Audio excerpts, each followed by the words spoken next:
Kahapon nung nilabas ko yung Isko Legacy, marami nagsabi, "Woo!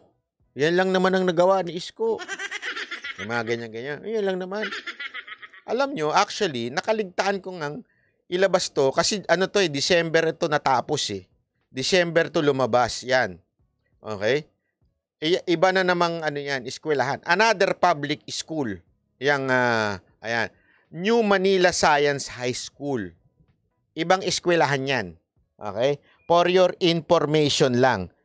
So, hindi ko lang nailabas siya nung panahon na ako po ay nasa Japan po kasi busy-busyhan ako noon.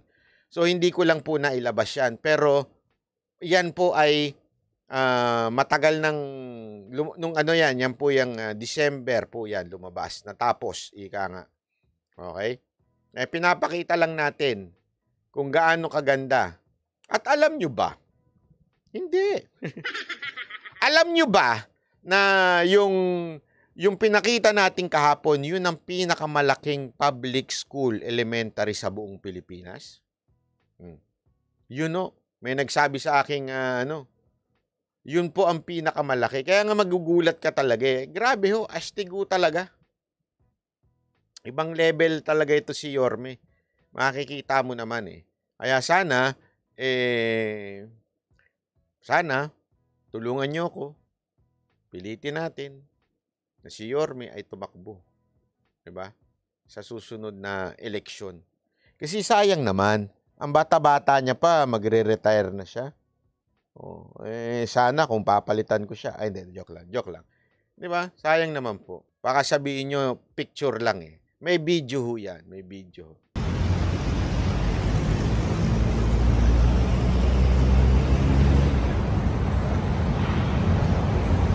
Manila Science High School.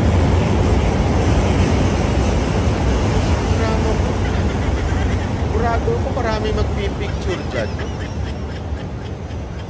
Ang ganda ng basketball court ko. May paradahan pa naman.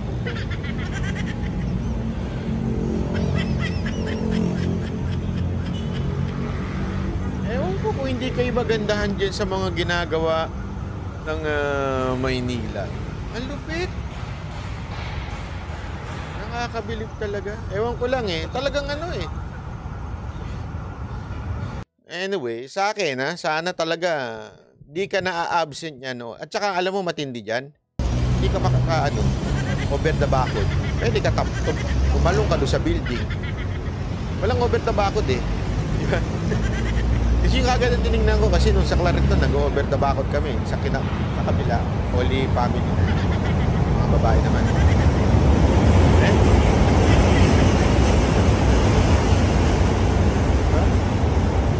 Over the backwood yun. Hindi ko yun. Wala na. Tatalong ka na sa building. Kasi ito yung harap. Oh. Mataas-taas. May tusok-tusok pa.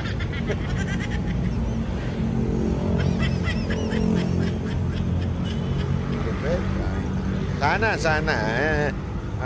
Congratulations. 4 na school yan, boss. Correct. Actually, tama ka dyan. 4 na eskwelahan niyang, ano ba sabi? Yan. 4 yan na puro 10-story. Fully air-conditioned classroom and gymnasium and auditorium. All air-conditioned with multiple elevation. Grabe ka talaga, Yorme, ha? Meron pa. Oh, Condominium 1, Condominium 2, Binondominium 1, at ongoing ngayon yung 20-story na San Lazaro Residence, San Sebastian Residence, and Pedro Hill Residence. Hingi kaya ako kay Yorme ng isa ditong unit, ano? Para man totoo yung sinabi ni anong pangalan nun? Nung Sintu-Sinto. Para magkatotoo.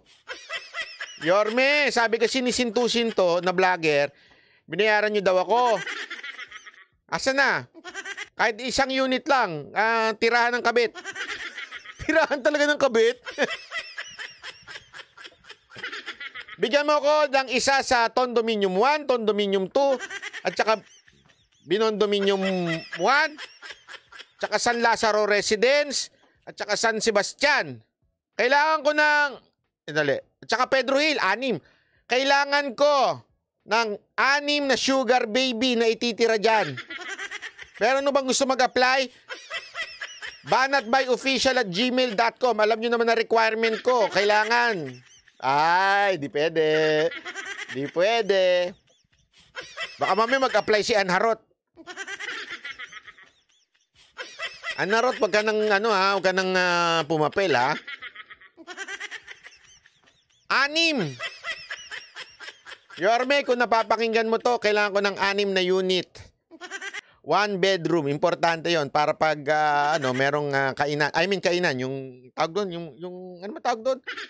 Dining table. Kailangan ko ng 6. Para maging totoo yung sinasabi ni Shinto, di ba?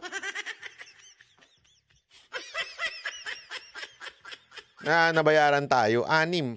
Kung meron na, gusto mag-apply, banatbyofficial@gmail.com. 6, ano? Walang, isang araw lang ang pahinga mo dun, Brad.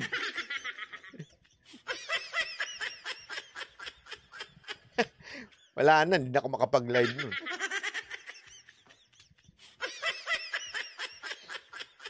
Partida pa yan, pandemic time, correct? Alam mo, 3 years, pandemic time. Sabi nga ni Yorme, nung nakwentuhan ko siya dito, wala daw siyang, yung mga tao daw dyan, tuloy-tuloy pa rin ang trabaho. Even during pandemic. Ganun katindi yan. Talagang tuloy-tuloy. Naku po.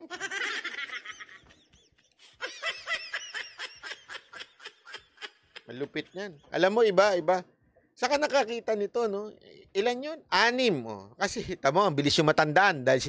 Kasi, inalagay natin sa kabit. 6, di ba? 6 na condominium. Tapos, ilan ng eskwelahan? 4. Oh. Isipin niyo yun. 10 malalaking building ang naitayo in 3 years during pandemic. Nakakita ng ganun. Tapos, sasabihin nila na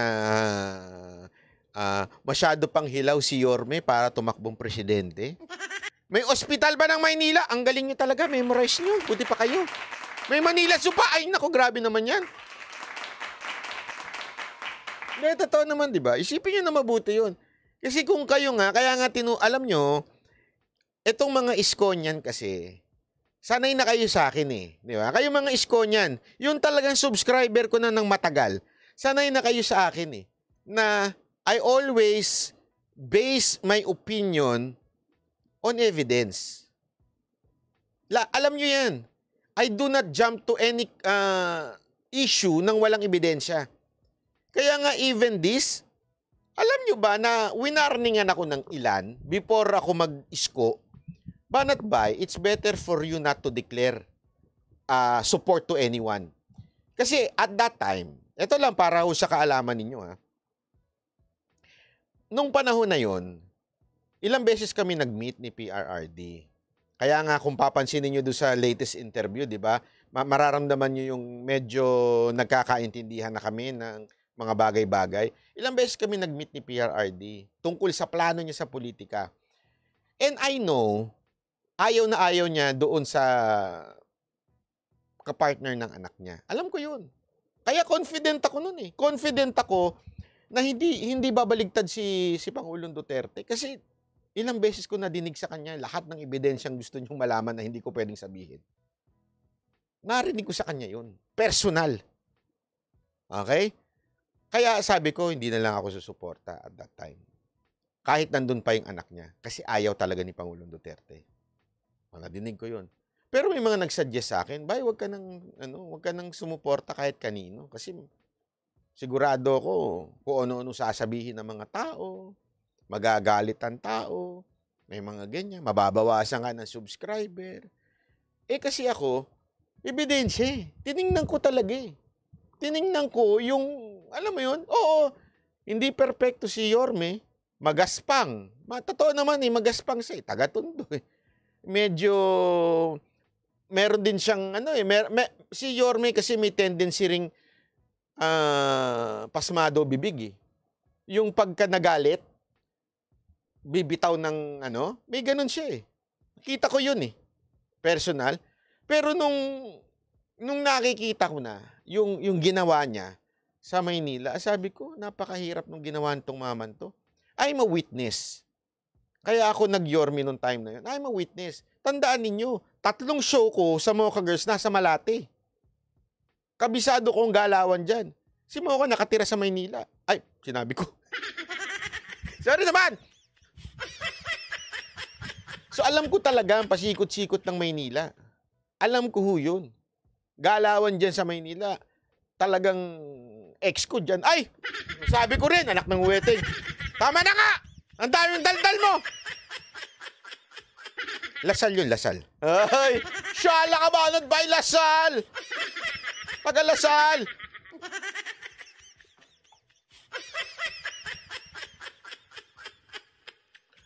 Anyway, wala tuloy ako. Kaya alam ko yun eh. Laman po ako ng Maynila.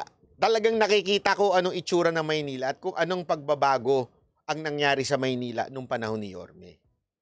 And because of that, ni-research ko talaga, ano ba talaga ito? Kasi ang dami ko nadidinig, sugarol, alam mo yung mga ganon, sugarol, komunista, bla bla, alam mo yung mga typical binibintang sa kanya.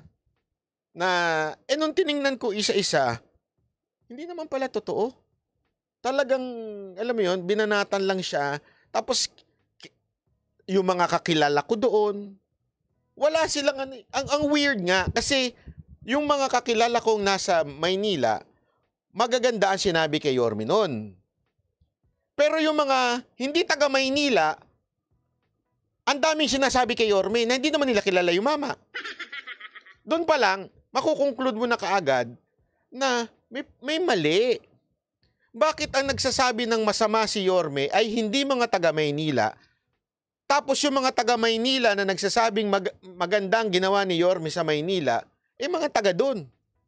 Doon pa lang, abay may mali na kaagad. Ibig sabihin, may umu-operate. Yung pala, talaga namang may umu-operate. Nakita natin yon.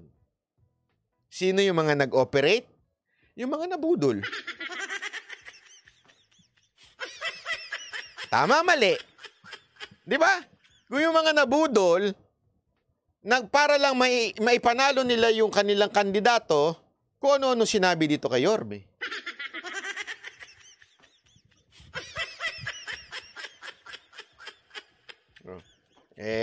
Kaya hanggang nakita natin, di ba? Kita naman natin nung magaganda. Sabi ko nga until tapos na ba yun? Until now. Yung mga nagawa niyang project doon, it speaks so much. If Yorme is a corrupt mayor o hindi. Ito lang, simple question. And that I want you to really think. Kung si Yorme nakapagpatayo ng 6 na eskwelahan, 4 na kondominium, 4 na eskwelahan, 6 na kondominium, isang ospital o 2 ospital, hindi ako sure kung ilan, pero ang sigurado ako, yung napuntahan ko, Manila Zoo, na 3 taon lang nagsilbing mayor,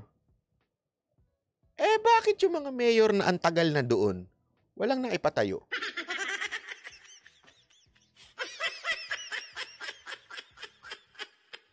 Isipin nyo mabuti yan, ha? Talagang talagang isaksak nyo sa kukote niya. Bakit ganun? Napunta kay Eddie. Correct.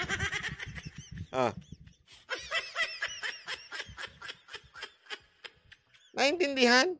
Napunta kay Eddie. Hindi lang nagkuyakoy. Nabulsa yun. Kasi remember, merong income ang bawat city may income yan from their tax. May mga business dyan, nagtatax yan napupunta, kaya nga di ba humihingi ng business permit sa City Hall. So, dandun yun. Puntakin mo, 3 taon nakatayo ng ilan? Sana nga kung 1, 2, wala lang yan. Hindi, ang dami. Ibig sabihin, yung binibintang nila nakurap si Yorme noon dahil binenta yung Divisoria, bla bla bla. Ha? Okay ka lang? Isa lang yung binenta, ilan ang kapalit?